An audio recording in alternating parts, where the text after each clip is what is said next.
Welcome back to Nearly Verified. My name is Matt Puglisi, and this is going to be episode 9 with Last20.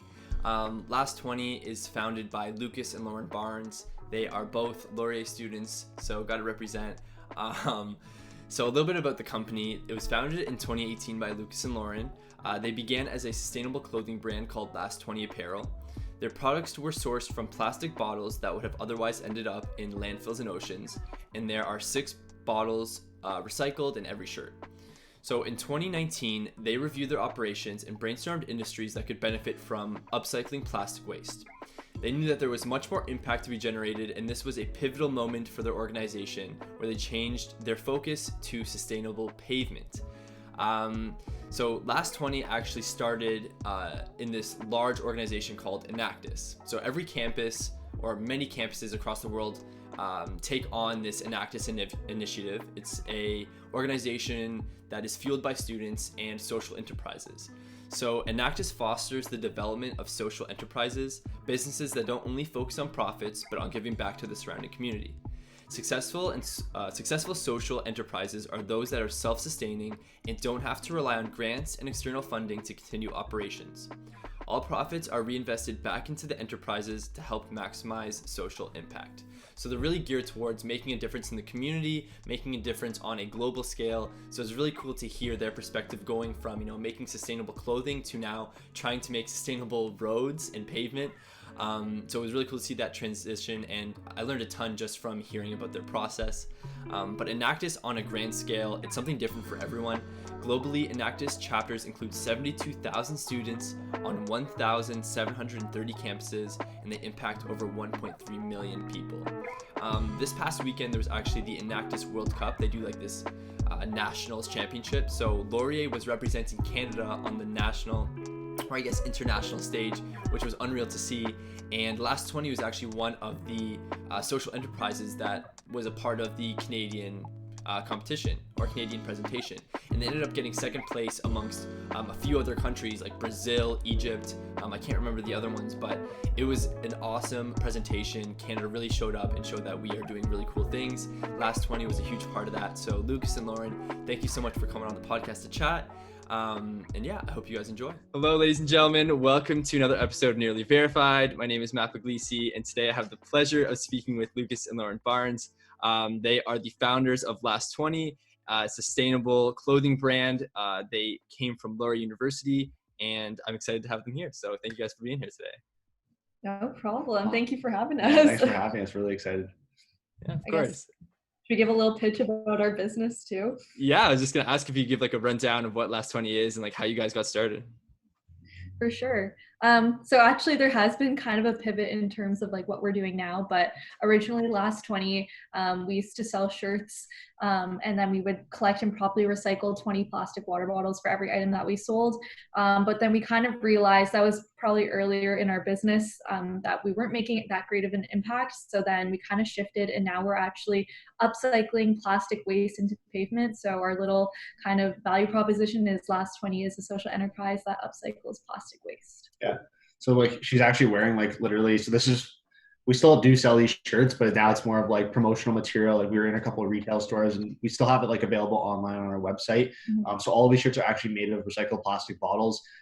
So again, still like a great initiative, and it ties into like our whole brand and what we're trying to do. But yeah, like Lauren said, we're now going in a different direction, and our primary focus is actually on plastic pavement.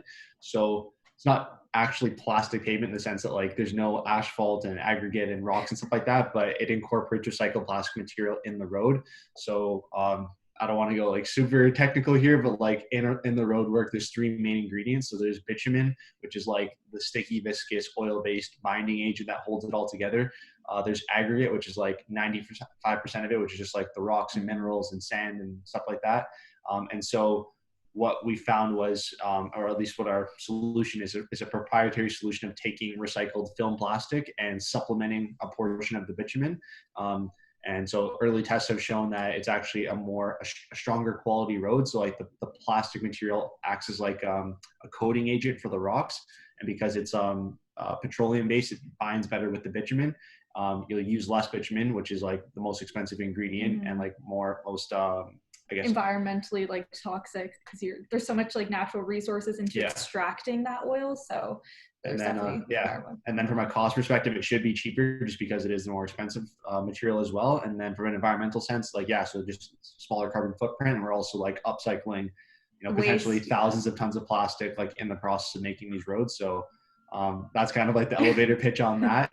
And so that's what our business becomes. Like Lauren said, I mean, the shirts, like part of what we're doing with the shirts that we're selling right now is proceeds are helping fund this bigger initiative. So really, when you do invest in the shirts, you are investing in a much greater cause. But that's kind of I know kind of messy there, but like we started early on with shirts. So that's like all entrepreneurship. You have pivots and stuff, so that's kind of where we're at. No, that is awesome. So like start off with creating this like clothing brand. That's something that you thought would be kind of like the main focus, and then you turn and you're now building like sustainable roads, which is the coolest thing ever.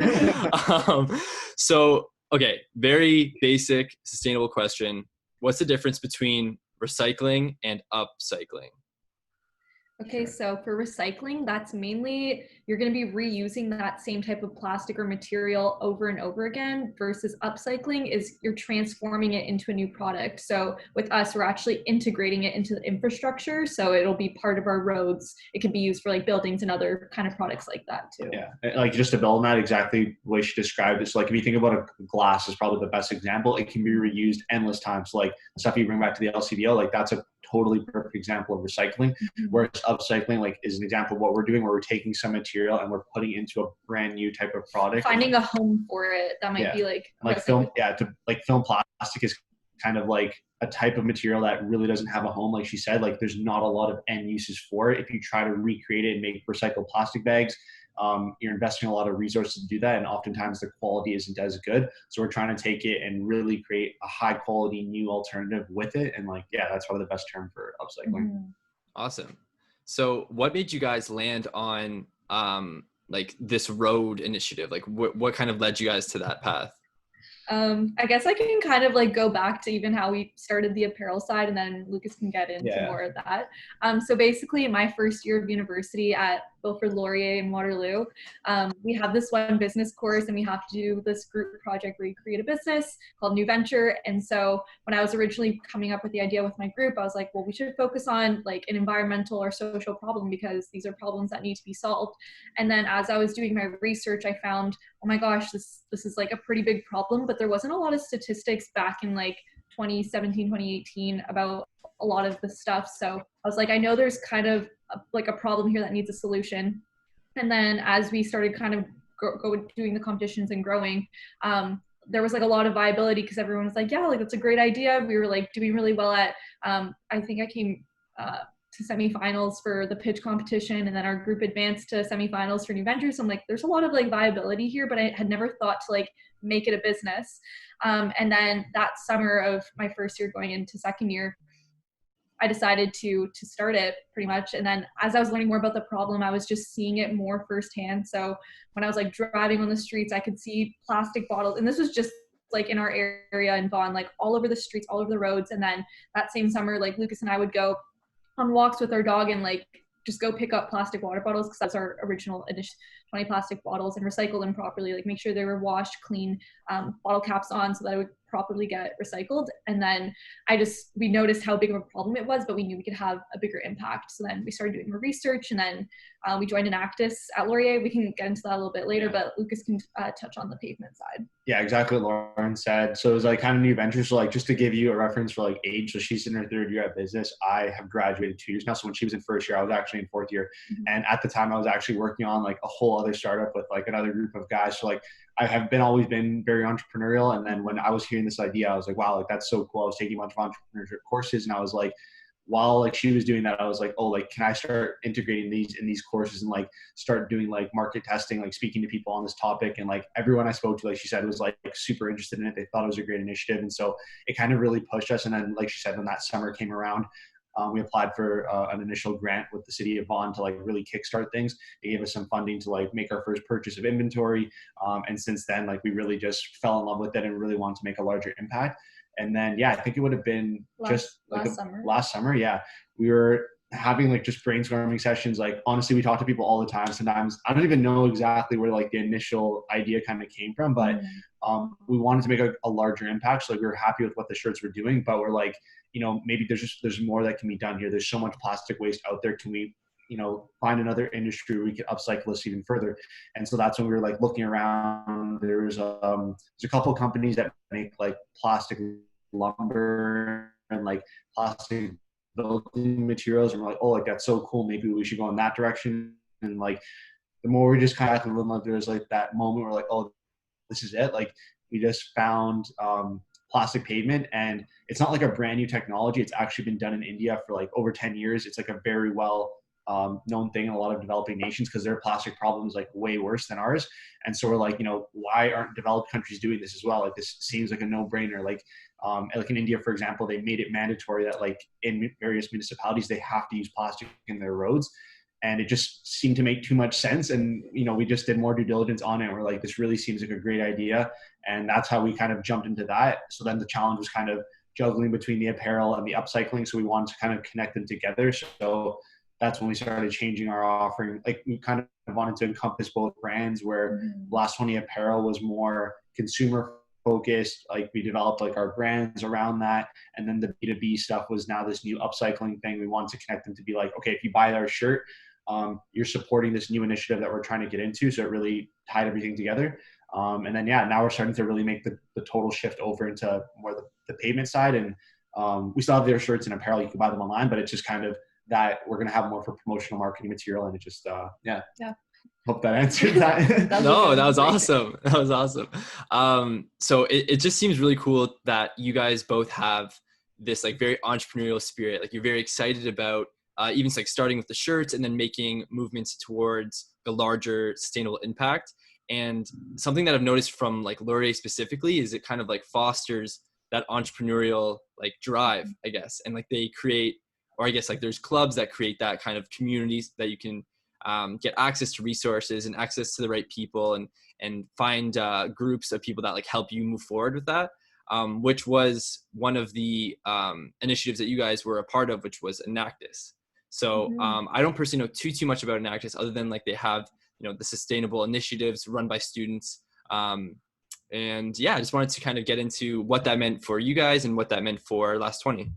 For sure. I can probably give like an overall breakdown. So essentially Enactus is a global organization where students from all over the world create social and environmental enterprises to help with the sustainable development goals and help solve them. So there's definitely like a lot of cool things going around all over the world, but also in Canada alone. So this past competition that we just had in May, we actually came first place at national, so we're going to be representing Canada, Laurier, which is, I know, super exciting. So another one of the enterprises, Ursuds, they were like the main portion of the presentation, but then they also did a small piece on Last20 because we do have some stuff kind of in the works right now, which we'll kind of get into. But essentially with Enactus, I had joined in my first year, kind of like that same summer when I started the business. I was just learning about Enactus and I was helping out with the marketing material, helping out with Ursuds. And I think kind of when you join one social venture, you can learn about what they're doing and you can kind of get a holistic view on how the operations work and stuff. Cause like running your own venture is just, you don't really know what's going to happen. And there's so many different components to it. And then that summer, once I started my business, one of our professors, Laura Allen, she actually reached out to me on LinkedIn and she was like, hey, like, I love this idea. This is super cool. Like you should join Enactus, or like we should have a chat and kind of like figure things out. Super great professors, like super good with resources and always help students, especially with like social entrepreneurship. She's amazing. And so I spoke to her and she was telling me that if you go through kind of the Enactus route, you'll be part of a community of students that are all very like-minded and are willing to kind of help push this social initiative and make it grow and scale it. And she's like, you'll get a lot more exposure in that sense. So that's kind of why we chose to go with Enactus versus some of the other clubs like Startup Laurier, which are also very good and they provide resources. But the cool thing with Enactus is they have different categories that you can kind of compete in, and you can win funding, which is super nice because then once you get funding, that can help push your initiatives, help you get other things that you need to keep your business running. And so that's kind of just like where things took off. So really in our So I guess now I'm in second year.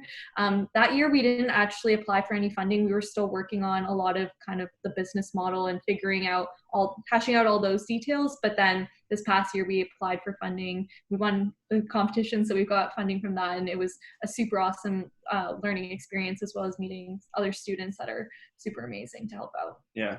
And just to build on that too, like, I mean, I was at Laurier as well too. Like, I never was part of Enactus. Like, I was joined in a bunch of clubs and like that. But just to speak on Laurier, like you said, like how they foster a lot of entrepreneurship. So yeah, Laura Allen is like by far like one of the greatest influences that I had at Laurier. Like like she's done all the coursework for like Entrepreneurship 200, and just like taking a lot of that just gave me a different perspective on entrepreneurship. Like, they brought in the guys from like Awake Chocolate, for example, who are on Dragon's Den. She brought in her own son, and just they expose you to a lot of entrepreneurs at all different ages. And I think it was really inspiring to see people like from so many different backgrounds and tell their story of entrepreneurship. And it's just kind of like, you really can do it if you have an idea that you're passionate about and you want to get into. So I think Laurier, specifically business and like their entrepreneurship courses, really push for a lot of that. And then when I was so I just had graduated at this point now, and she was in second year.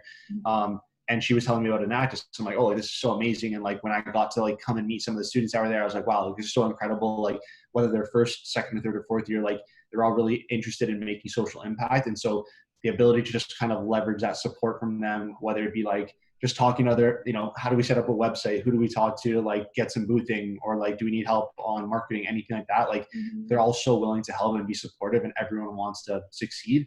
So yeah, I think Laurier, can't speak highly enough of them. It's impacted both of our lives so much, and Enactus in particular. But I think anywhere, if you're on campus, like if you have a great idea, you'll have people that are willing to help you out. So just you got to be confident and go with it. And one other thing that I want to add, Laurier actually has a co-op placement, or like an internship called the RBC Future Launch Program. So RBC had invested money into Laurier to help students work on their own venture. So my last co-op term, I actually worked on Last20 full time for 4 months, which was super awesome, because I think that's one of the biggest tools that you need to like run your business. It's time, not necessarily like the funding, because like when you're in school full time, it's really hard to do all the things that you want to do in your business. And like for me personally, like in my free time, like this is something that I enjoy doing and I invest time into and I want to help grow. But getting that time for a co-op while getting paid was like a super awesome experience. And they also have one just specific position just for Enactus. So the president from Enactus, he also did his co-op term there too. So super awesome. Yeah. So cool. So many like opportunities to kind of like dive into what you're passionate about and dive into like the business that you guys have started, which is really cool to see. And yeah, like I as well, like have been touched by, I've drank the Kool-Aid for Laurier as well. Like I absolutely love it. Yeah, being a part of like the club's community, as part of the Laurier Sales Association and the Students Union, and just, yeah, being a part of a community with such like-minded people really drives you. And it's like evident in the progress that you two have made with Last20 and now moving into other things. It's definitely like a launch pad. Even if you're not, like, you don't have to join a million clubs in order to like feel that sense of like, I don't know, inspiration or motivation from that community. It's just like, as soon as you walk into Laz, like, oh yeah, movements are being made here. I love this. No, it's really cool. So, okay, tough question. This is a toughie. What would be some of the challenges? What would be some of the challenges in starting a business in university, as well as starting a sustainable business? Like, what are some of the obstacles that you guys have faced getting started? We face like so many. Like it's so funny that like you bring that up too, just because like we have conversations all the time where we look back like to when we just started out, like some of the hurdles we dealt with, and we're like, in hindsight, we're like, oh my god, like what are we gonna do? So dramatic. And then we just like now like we look back, we're like, hey, that's like the dust in the back, like it means nothing, and it's like we got past it. But I think Lauren can speak to I think the biggest thing that a lot of people don't understand when running a business is you can plan all you want. And I feel like that's the biggest thing, especially like being both business students and like doing the program, like you're encouraged to like think things through. So you do want to plan for sure. Yeah. And you have to. But I think for like a lot of our classes, we have cases that it's like you're solving this case, but until you try that solution in person, in reality, you're not going to know what barriers you're going to hit. It's a question of if you're going to fail. Like you just assume you are going to fail. You just want to fail as quick as you can and as efficiently as you can. So you're just assuming you're going to make some mistakes, test your assumptions, figure out what's right or wrong and then just iterate and keep growing like that. So the whole idea is you have to just expect to fail. So like for us, like I'll give you like one of the first ones we had when we first started out, just with our apparel, we were doing like market research. We were just talking to people like, oh, like, would you wear clothing made from recycled material? And they're all like, yeah.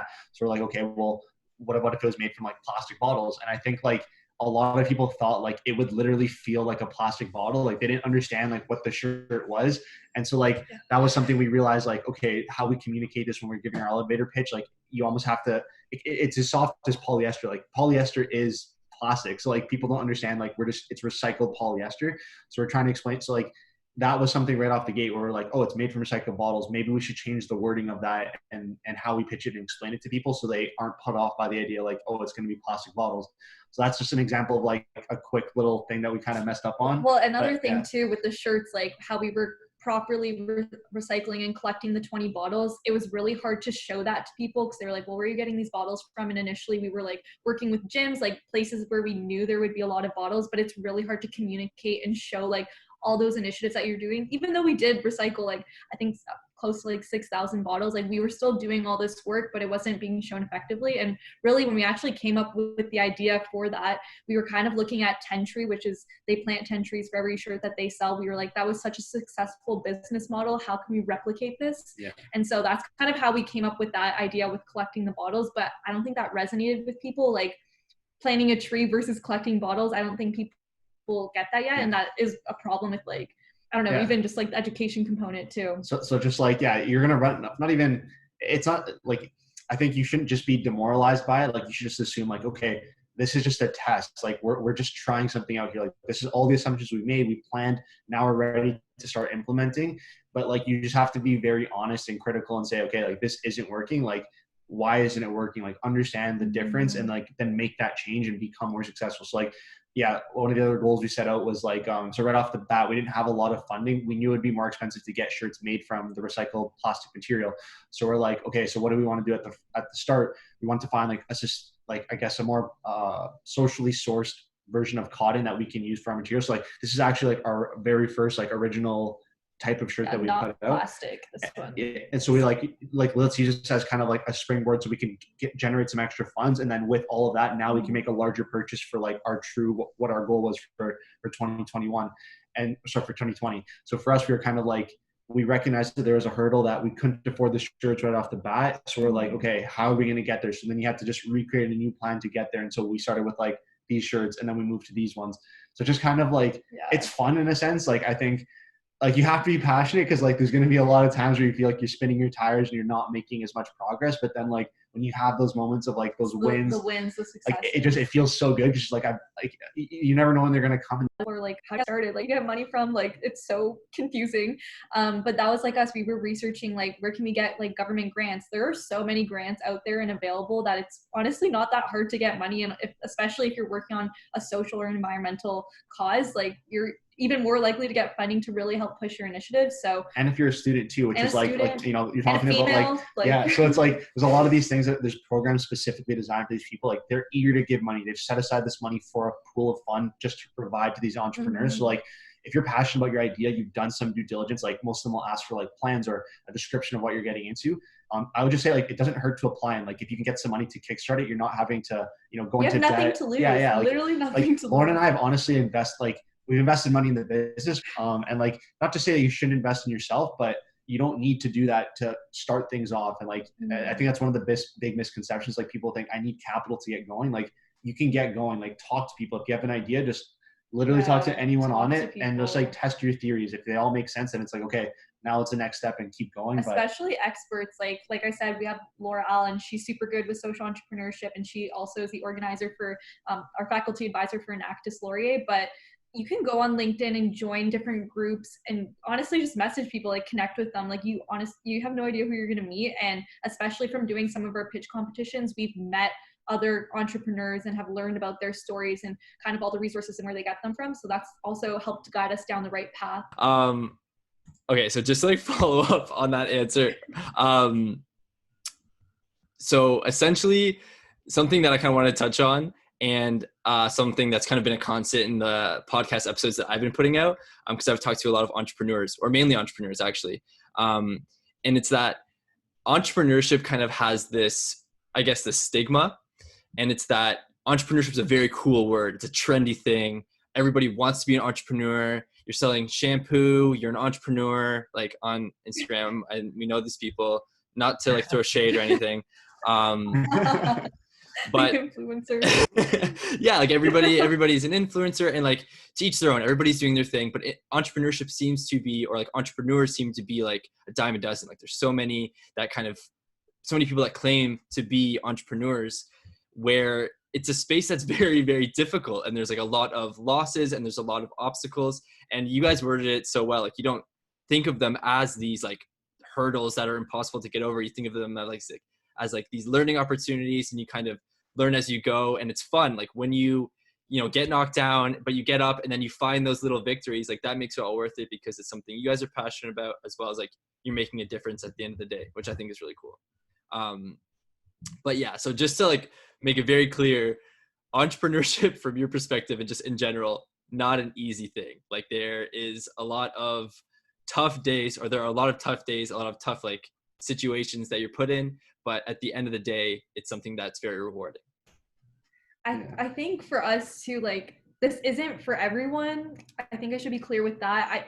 I feel like you have to be a leader, have that type of kind of thing in yourself to want to help make that change. Because eventually, like as your business starts growing, and especially for us, like we now have a team of like 8 to 10 people, you're now almost even in that human resources position as well, and you're gonna have to like learn to adjust and like take that CEO position and like want to be a leader. And I don't know if that's for everyone, but I think working for yourself, like you have so much autonomy and you can set your own goals. And I think Lucas and I, because we're both in business and we honestly balance each other out, like I'm a lot more creative and he's very analytical, it just works. So finding like a partner or someone that will help you to succeed and you can both push each other and keep each other accountable, that's huge.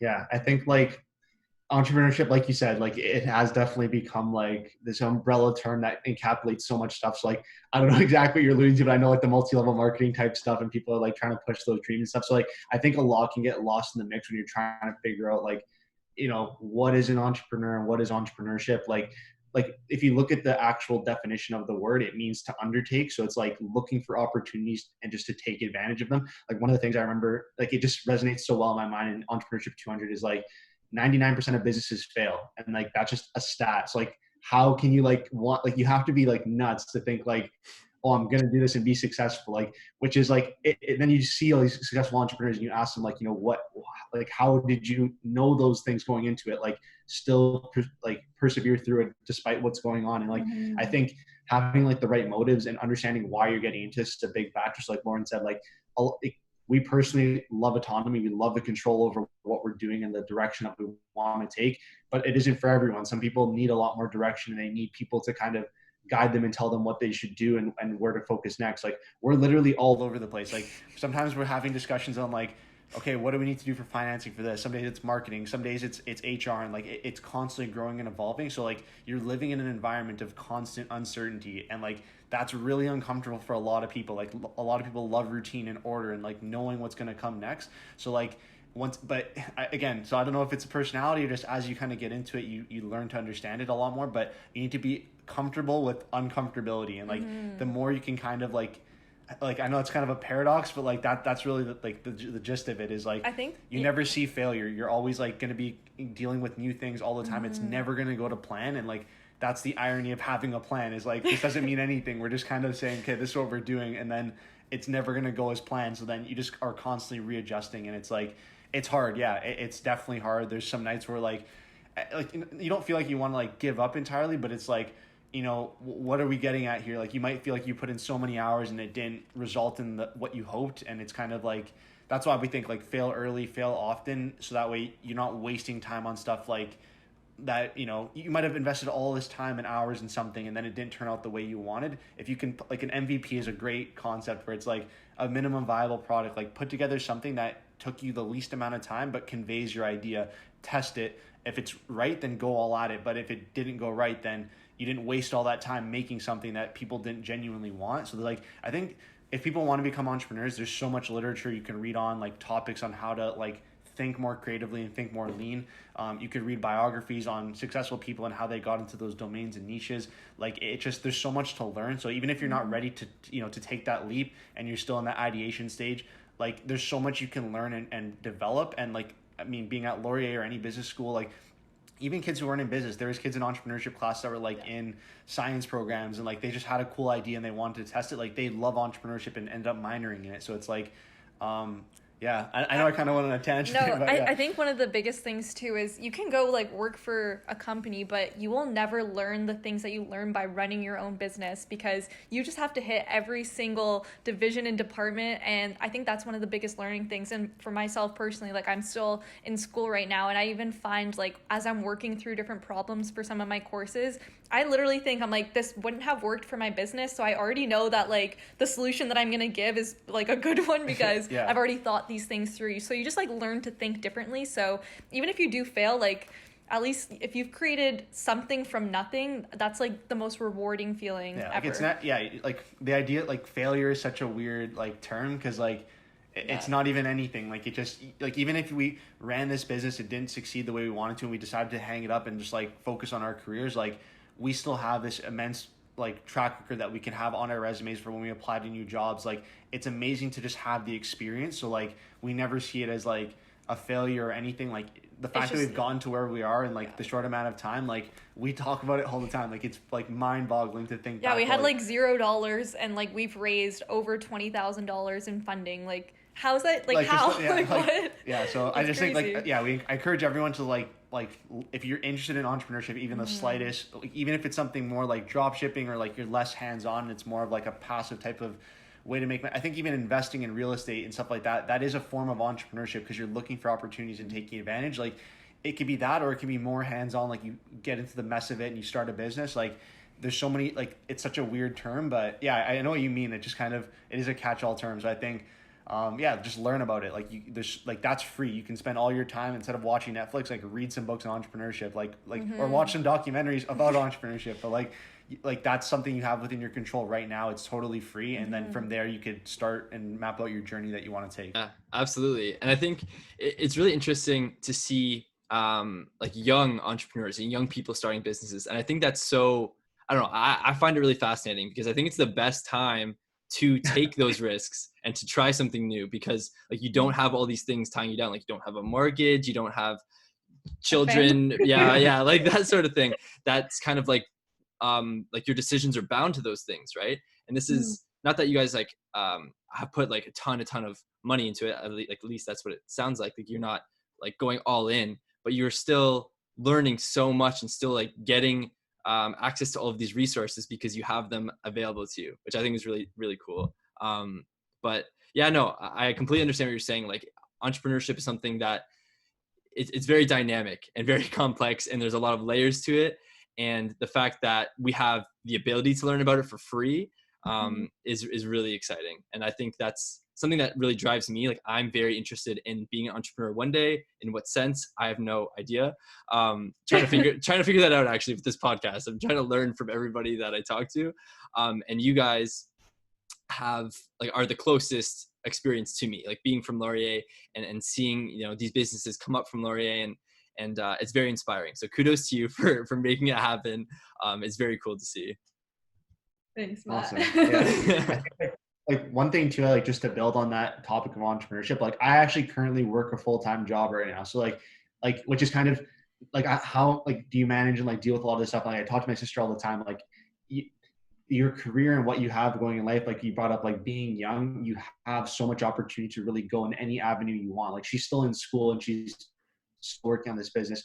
Whereas other people, like maybe it makes sense to start when you're 25 or 30. Like there's never really a right time. It just kind of, when you're ready to take that risk, regardless of how you want to balance it with your life commitments. I mean, earlier families, is better probably, because I feel like the younger you are, a lot of people like trust you and are like willing to help you succeed. So I think the earlier you start, like the more you'll learn. So that's probably but like you can have one foot in, one foot out. Like don't feel like you need to jump all the way in. Like I like the fact that I'm still able to make money from my job, and I learned so much from my job that I apply in my business too. So it's like you don't always, like whatever fits you you can still be an entrepreneur. So like, don't think you have to like, the cliche drop out of high school and just start a business and become like a billionaire. Like No. that's literally like, that doesn't happen. Or if it does, like those are like Very rare. radical anomalies. Like those are really, really rare. And if the average entrepreneurs or people that start businesses, like talk to them, hear their story.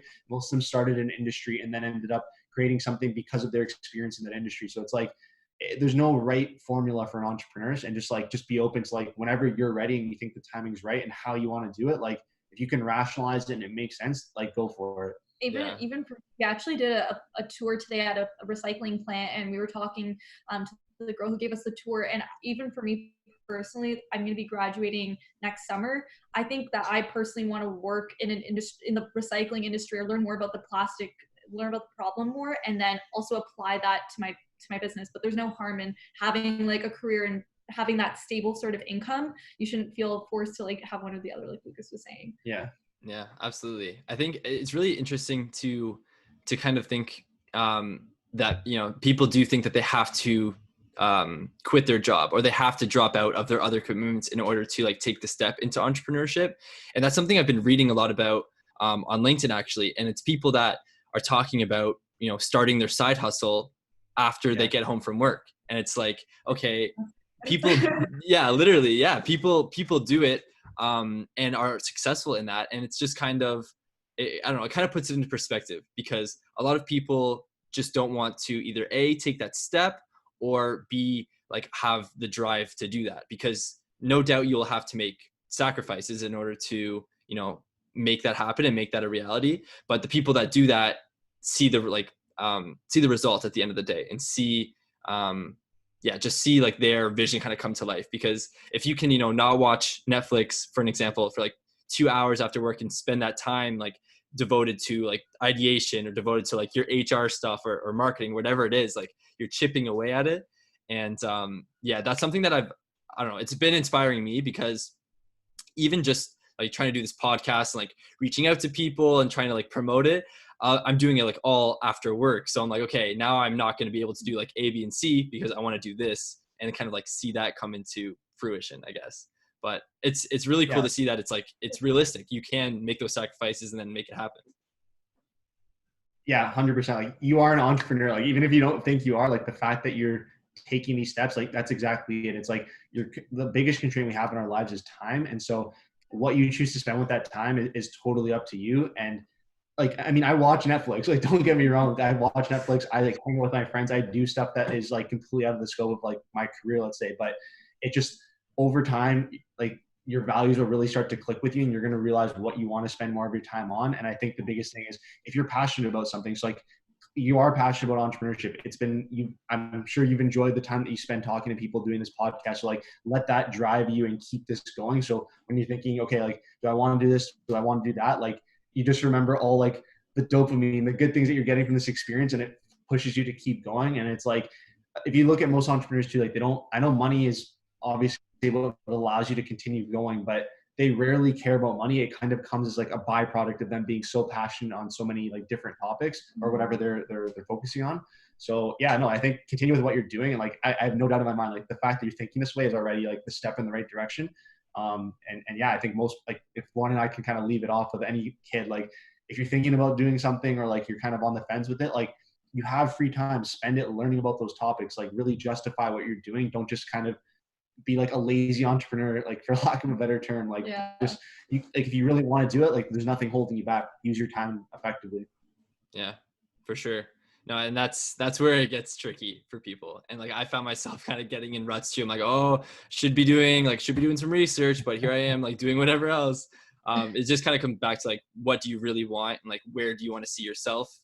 Like where do you want to like better yourself, and where do you want to better whatever you're working on, versus like, I don't know, what like immediate gratification, if that makes sense. Yeah. I think like we talk about that all the time. Like the biggest predictor for success is your ability to delay short-term gratification for long-term. And like that applies to everything in life, to like your diet, exercise, business, whatever. So like if you can just master that fundamental principle, like it'll benefit you everywhere in life. And it's hard to do. Like it really is. Like, you'd rather go get the donut than, go on the treadmill, or you'd rather, again, watch a couple episodes of Netflix rather than read a book. So it's like, it's not, again, it's a challenge. Everyone makes their own choices Yeah. too. Like you can choose like how you want to live your life, but I definitely think talking to different people and like hearing their perspectives, and hopefully like as I get my degree, like we're gonna be experts more so in like business. Like we want to share our expertise and like talk to people that are experts, like talk to professors, talk to people on LinkedIn. Like they're willing to share their knowledge, and like they didn't just get it for no reason. Like they're willing to help you too. Yeah, for sure. No, it's very cool. Okay, so I do have a question about kind of what you were saying in terms of like that gratification, that long-term success. What would you guys say the most rewarding aspect of working on Last 20 has been? You want to go first? You can Okay, go like, first. I don't know what she's gonna kind of say. So like for me, honestly, it's been the chance, like beyond the business, like to be able to spend time with my sister and like work on something so passionately together. Like we've always been close as siblings. Like I think kind of like in our early adolescence kind of stuff, like obviously we're like different interests and different stuff. So like I'm not that I didn't spend time with her or talk to her, but like it's really brought us together a lot more as we become like young adults. And like I think family is something that I personally value a lot. So to be able to like share a passion with someone in my family that we both really want to like make impact and work together on, it's been really rewarding in that sense. So regardless of where things go, like the chance to work with her has just been amazing. And then I think beyond that, it's like it is kind of like it is really intrinsically rewarding to work on a social venture. So like, I mean, I'm in real estate investing and in other stuff too. And like, there's some stuff that is purely like a profit deciding factor. That's been the exact opposite of Last 20. Where like, obviously we'd love to be successful and like sustainable in terms of making money, but that's never been the driving cause for it. It's always been like plastic pollution. The more I learn about the problem, like it is scary for me. Like, and it's something that like, I want to leave the world better for my future generations, my kids and everyone beyond that. And so it's like, I feel like I'm almost obligated to make an impact on the world. Like if you're just here to make money, again, do your own thing. I'm not going to criticize you, but like, that will never sit well with me. Like if I'm on my deathbed at 90 and I look back and like, man, I didn't even make the world a better place. Like that'll be a regret that I have to live with. So that's kind of been with this business. And I mean, if I do other business in the future, it's always going to be a component that I think about. Yes, likewise. I like working with you too, Lucas. No, it's honestly been super cool working with my brother. Like I said earlier in the podcast, we balance each other out so well. And I think just also going in the same program and like knowing that we're both business students, like we kind of hold each other accountable for a lot of things. But yeah, similar to Lucas, like I don't want to work to just make money. I don't want to like burn out just doing like a 9 to 5, like doing something very basic. I like having not only the autonomy, but I'm working to make a greater impact beyond just myself. And I hope that inspires other people. And actually going back to like when we very first started that summer, I actually got in like a really, really bad car accident. And so my whole life literally changed after that. And the only reason why I even got to start the startup was because I was able to do a job where I could work from home, work at my own pace, like while I was going through all my appointments and stuff. And it was just, because I know myself, like I'm not going to just like stop and not do anything. So I think for me, like this was something that I was passionate about, had already worked on for the whole year with my group.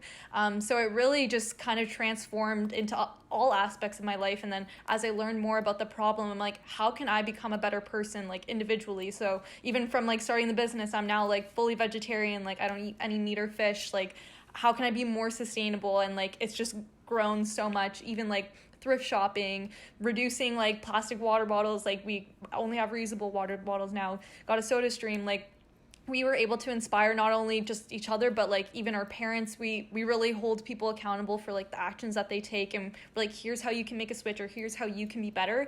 And I think that's like one of the biggest things now too, like another component to our business with our podcast called Sustainable Sessions.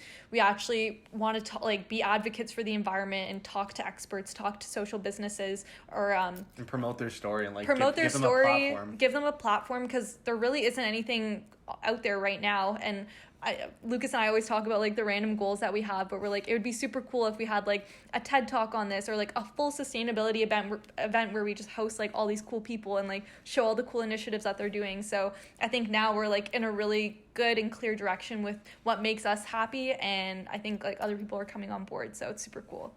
Yeah, it's awesome to see, especially kind of like moving in a direction that you guys feel passionate about with momentum. Like I know there's going to be big movements from Last 20. I can see it happening, and it's going to happen.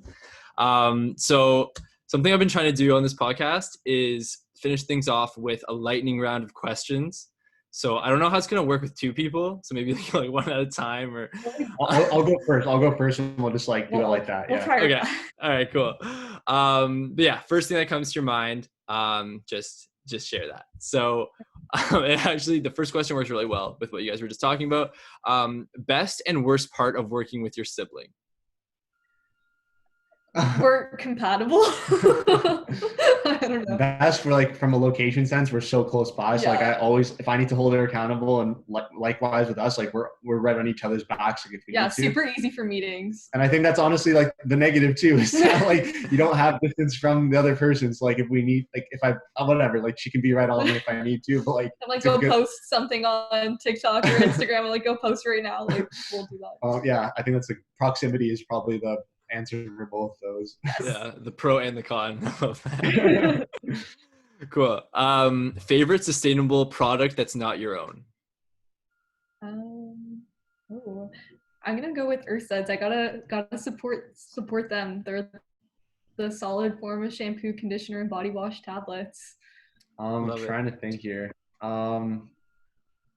Honestly, my water bottle, as crazy as it is, like we were actually just talking about that. Like when I came to university, like in first year, like I was bringing cases of water, and I'm like, for so long in my life, like I'm the one now, like I go to a house party and like I'm walking around with like my own reusable water bottle, and like whatever, I don't care like people's looks on it, but like it's something like I use every single day, and I have no shame in it wherever I go, and it's like whatever, like I'm happy to kind of hold it as like a badge of sustainability. So yeah, my water bottle. Yeah, for sure. No, it's like it's the most tangible too. Like anybody and everybody could just grab a like reusable water bottle for like $5. Like why don't you have one? I don't know. Cool. Number one easiest sustainability tip for anybody listening today. I guess it might be the water bottle. But. Maybe definitely switch to a reusable water bottle if you don't have one. I guess probably the next easiest thing is go thrift shopping. Stop like investing into fast fashion. There's like all the synthetic textiles that go into like those products. Like it's probably one of the worst and most polluting industries. So try to thrift shop as much as possible and donate. My hair just flew. Donate your old clothes to thrift stores as well. And it's such a trendy thing right now too. It's like you'll find cool stuff. You can find like really cool vintage stuff. So it's like from a sustainability thing, like all the more reason. But even if you don't want to do it for sustainability purposes and just kind of want to find something cool, like two birds with one stone there. Yeah. Yeah, it's perfect. That's perfect. Okay, favorite thing about going to Laurier? Definitely like all my friends and everyone that I've met, especially from Enactus, everyone's super lit. We actually have one of the businesses is called Pollination. So we always say like these bee puns. We'll be like, we're buzzing right now. Let's get pollinated. Like we'll just say like really funny things like that. So they're super fun. Yeah, honestly, like it's hard to not say your friends. Like you develop so many amazing connections that like, again, maybe I won't see them every single day now that like we're all living at home, but like, yeah, they're lifelong relationships and just some of the crazy conversations and like memories that you made with them, like they'll be with you forever. So yeah, I'd say that. Yeah, no, definitely. I'm going to jump in on that one for sure. Like for sure. The people and like the friends I've made, I went to Laurier with not knowing anybody from my hometown that went there. So I was like the lone person just going to Waterloo. But like met so many great people and like I have such a good group and good circle of friends. Taking the risk. Yeah, that's part of it. Yeah, literally. I was so scared. Like it was terrifying because I also grew up on a farm. So like Waterloo was the big city for me. And I say this in like all my interviews ever. I'm like, yeah, moving to the big city, baby, making it happen. Making moves. Yeah, seriously. But no, yeah, I definitely can attest to the people at Laurier. It's like the key part of going there and just like loving the experience. I think even just Waterloo beyond that too, because like Great UW job. is amazing. Like I don't know if you've been to like the garage, like Velocity Garage, and like that whole like niche there. Like we really are like the Silicon Valley of Canada, and like even like honestly, I'd encourage you to just like they do free tours. Like they have like all these amazing startups that are like some of them like they get picked up by Google and like a lot of different companies, and like they have like basketball courts in there, like slides. Like it's just an insane like. When you go there, that's like real entrepreneurship, like heaven. Like it's absolutely nuts. So like I think just Waterloo, like UW, Laurier, like just a whole student town. Like it just so much innovation and thinking going on, and it's like it's just inspiring to like be in the energy of it all. Mm-hmm. Yeah, that's awesome. Is that Communitech situation, or is that like yeah, like they're part of it. I think There's like the accelerator center too. it's honestly all like close by. Like it's like literally in Waterloo. Like uptown, or I'm trying to think of the exact street, but like, yeah, it used to be old Google offices that they converted over. But yeah, I'm pretty sure Communitech's part of that, Velocity Garage, and like there's whatever the accelerator for UW is, but it's all in that same spot. Yeah. So cool. No, yeah, Waterloo is like one of the emerging spots for technology. So it's very cool to like kind of see a lot of like startups and initiatives come out of there. But cool. So, okay, last question for you guys.